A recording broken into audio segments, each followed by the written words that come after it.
Welcome to Padma's video. இன்றைக்கி நம்ம இட்லி பொடி தான் பார்க்க போகிறோம். அதாவது சாதா இட்லி பொடி ஒரு அவசரத்துக்கு அரைக்கிறதுக்கு, அப்புறம் நல்ல வாசமாக இருக்கிற இட்லி பொடி எப்படி அரைக்கணும்னு பார்க்க போகிறோம். புதுசாக பார்க்குறவங்க ப்ளீஸ் சப்ஸ்கிரைப் பண்ணி என்னோடய சேனலை சப்போர்ட் பண்ணுங்கள். வாங்க வீடியோக்குள்ளே போகலாம்.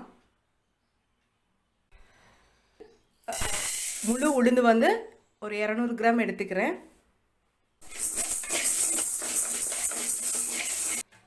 இப்போது நம்ம சாதா இட்லி பொடிக்கு உளுந்து வறுத்துட்ருக்கோம். உள்ளுக்குள்ளரெலாம் நல்லா வெந்து மொறுன்னு இருந்தால் தான் இட்லி பொடி நல்லா வாசமாக இருக்கும். அதனால நம்ம வந்து அடுப்பை சிம் பண்ணிட்டு பொறுமையாக வறுக்கணும். அதே மாதிரி கைவிடாமல் வறுக்கணும். ஒரு சேர எல்லா உளுந்துமே ஒரே மாதிரி ப்ரௌனாக இருக்கணும். ஸோ அதனால் நம்ம கைவிடாமல் இப்படி வறுத்துக்கிட்டே இருக்கணும். இப்போது நல்லா ப்ரௌன் ஆயிடுச்சு. உளுத்தம்பருப்பு நல்லா வறுத்தாச்சு, எடுத்துடலாம். நம்ம காஞ்ச மிளகாய் எடுத்துக்கலாம். நான் வந்து இதை 20 மிளகாய் எடுத்திருக்கேன். நீங்கள் வந்து இதை விட குறைச்சியும் எடுத்துக்கலாம், இல்லை கூடவும் எடுத்துக்கலாம். நம்ம மிளகாவோட காரத்தை பொறுத்து தான் நம்ம எடுத்துக்கணும். இப்போ மிளகாய் வறுக்கும்போது நீங்கள் ஒரு ட்ராப் எண்ணெய் கூட ஊற்றிக்கலாம். நான் வந்து எண்ணெய் ஊற்றாமையே வறுத்துருவேன். இப்போது மிளகாய் வந்து நல்லா வறுப்பட்டுருச்சு, இதையும் எடுத்துடலாம். இந்த சூட்லேயே பெருங்காயத்தூள் போட்டுக்கலாம். இது ரெண்டுமே இப்போ சூடாக தான் இருக்குது. ஸோ இது மேலே நம்ம பெருங்காயத்தூள் ஒரு 1/4 ஸ்பூன் போட்டுக்கலாம்.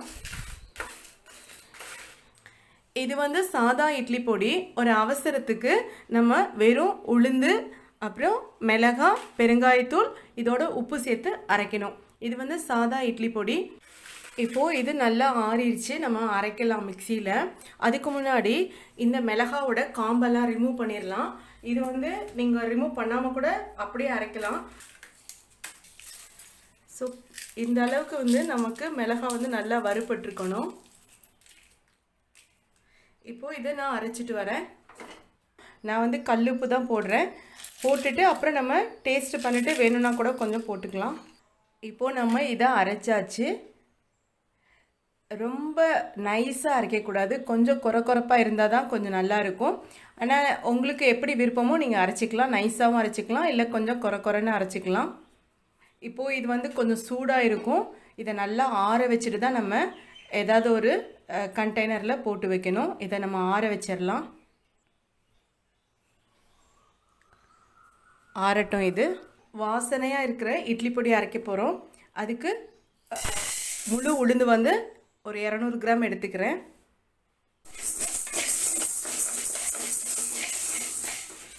உளுந்து வந்து அடுப்பை சிம்மில் வச்சு வறுக்கணும். நான் முன்னாடியே சொல்லிட்டேன், அந்த இட்லி பொடிக்கே சொல்லிட்டேன்.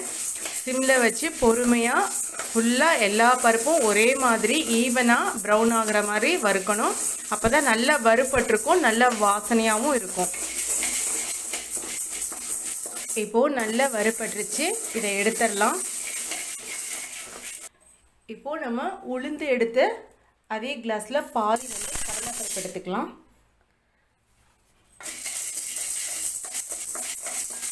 இதையும் அடுப்பை சிம்மில் வச்சு பொறுமையாக நல்லா வறுத்துக்கணும்.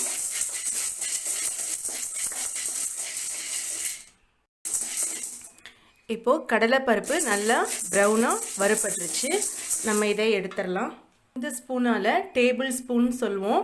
ஸோ இந்த ஸ்பூனால் நான் ஒரு ஸ்பூன் வந்து எள் எடுத்திருக்கேன், கருப்பு எள். வெள்ளை எள் கூட எடுத்துக்கலாம், ஆனால் கருப்பு எள் தான் ரொம்ப வாசமாக இருக்கும் வெள்ளை எள்ளை விட. ஸோ அதனால் நான் கருப்பு எள் எடுத்திருக்கேன். இந்த எள்ளுலேயும் மண் தூசியெல்லாம் இருக்கும், அதெல்லாம் நல்லா க்ளீன் பண்ணிடுங்க. எள்ளு பார்த்திங்கன்னா நம்ம வந்து அடுப்பை தூக்கி விட்டு தான் எள்ளு வறுக்கணும். அப்போ தான் அது வந்து நல்லா வெடிக்கும். அடுப்பை சிம் பண்ணிட்டிங்கன்னா எள்ளு வந்து வெடிக்காது. நம்ம வெடிக்கிற வரைக்கும் வெயிட் பண்ணோம்னா கருகி போயிடும், கசப்பு ரொம்ப ஆயிரும்.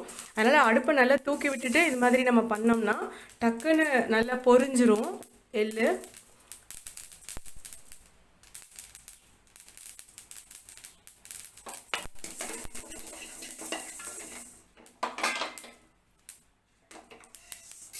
இதே டேபிள் ஸ்பூனால் நான் வந்து ஒரு ஸ்பூன் வரமல்லி எடுத்திருக்கேன்.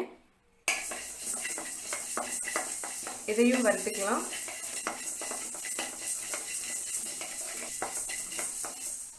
இப்போது ஒரு நல்ல வாசனை வருது, மல்லி வறுப்பட்ட வாசனை.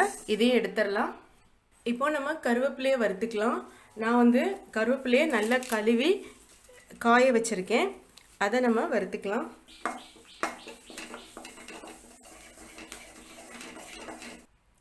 நல்லா வறுப்பட்டுருச்சு கருவேப்பிலை, அதை எடுத்துடலாம். இப்போது கொஞ்சமாக நல்லெண்ணெய் ஊற்றிக்கிறேன். இப்போது நான் கட்டி பெருங்காயத்தை இந்த மாதிரி உடச்சி வச்சுருக்கேன். ஸோ அந்த கட்டி பெருங்காயத்தை இதில் போட்டுக்கலாம். தூள் பெருங்காயமும் போட்டுக்கலாம். கட்டி பெருங்காயம் கொஞ்சம் நல்லா வாசமாக இருக்கும். அது வந்து இந்த மாதிரி கொஞ்சமாக எண்ணெய் ஊற்றி வறுத்துக்கணும்.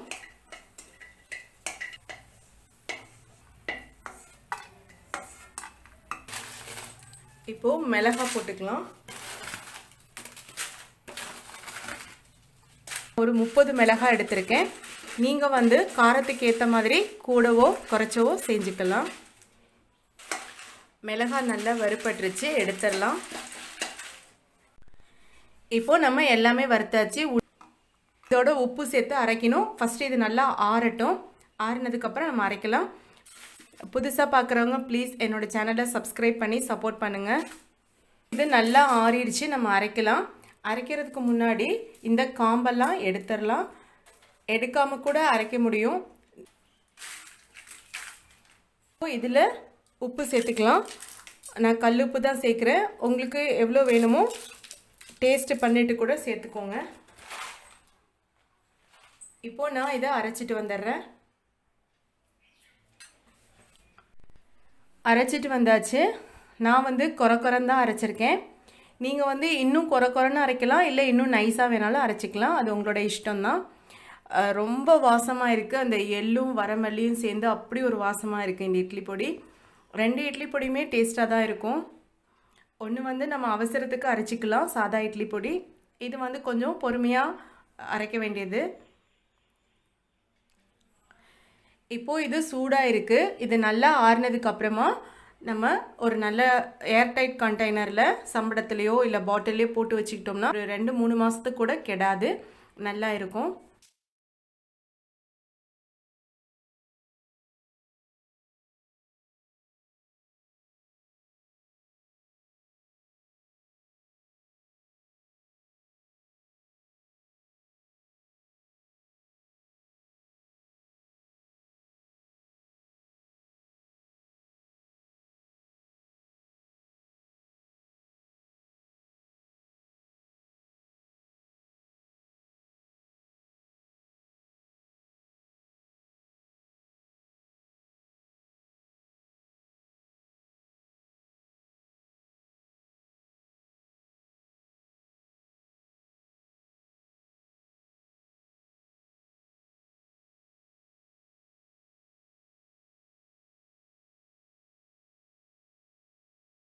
டேஸ்ட்டாக இருக்கும். ட்ரை பண்ணி பாருங்கள். உங்களுக்கு இந்த வீடியோ பிடிச்சிருந்துச்சுன்னா லைக் பண்ணுங்கள், ஷேர் பண்ணுங்கள், கமெண்ட் பண்ணுங்கள். புதுசாக பார்க்குறவங்க ப்ளீஸ் சப்ஸ்கிரைப் பண்ண மறந்துடாதீங்க. தேங்க்ஸ் ஃபார் வாட்சிங்.